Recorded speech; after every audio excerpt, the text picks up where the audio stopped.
Sabi niya, Dan, follow. Guys, Ayan, na-follow na daw niya yung mga tinapos. tama naman yung sinabi ni Francis Leo Marcos Kaya ayan, padadalan kita nang ng dapat 1 bibigyan ng million. pera, Ayan, yung mahihirap. distribute natin para mas marami kong mabigyan. Ayan, Hindi yung may follow pera kita. na, binibigyan Ayan, pa. kita ngayon para may padala Katulad ng na 1 nasa million. video na to, Ayan, sana yung mga nabibigyan ko, guys, papapanood gamitin nyo, pang start ng papapanood business or nyo, mag-affiliate kayo ng Ross. na marami nangangailangan ng pera.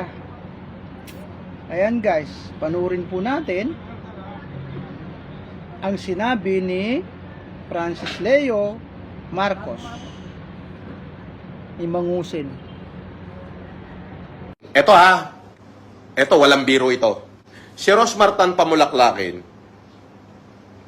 ay maging mabuting bata sa akin. Oh, mabuti yan.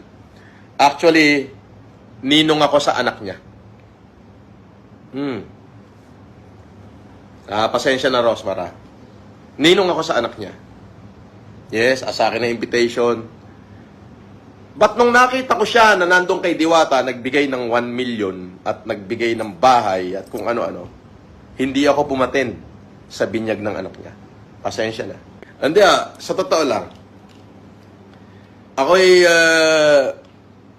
ninong sa anak ni Rosmar Tan Pamulaklakin.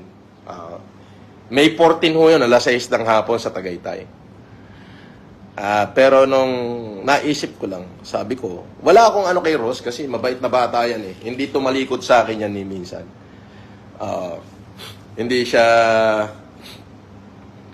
tumalikod sa akin. Kumbaga, sumikat siya, kinilala niya ako.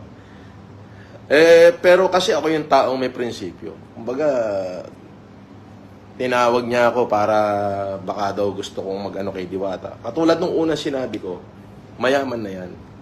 Ang pakainin natin yung mga walang makain, yung mahihirap. Katulad ng ginagawa ng FFCI, at saka ng Pure Heart USA, at saka ng si May Desperanza. In my league. Katulad ngayon, June 11, 12, and 13. 3 araw yan. Nandun kami sa Northern Luzon. O kahit gaanong karaming tao, lahat, pag sinabi kong lahat ng malabo mata, bibigyan namin ng libreng check-up ng mga magagaling na doktor at corresponding na salamin. At lahat ng mga mahihirap na walang capacity na bumili ng wheelchair, ay bibigyan namin ng wheelchair. Actually, umuulan ngayon, pero yung mga wheelchair nandito na sa bahay. Hindi ho basta-basta. So, yun yung sinasabi ko, na nakapagsalita kasi ako dun sa mga vlogger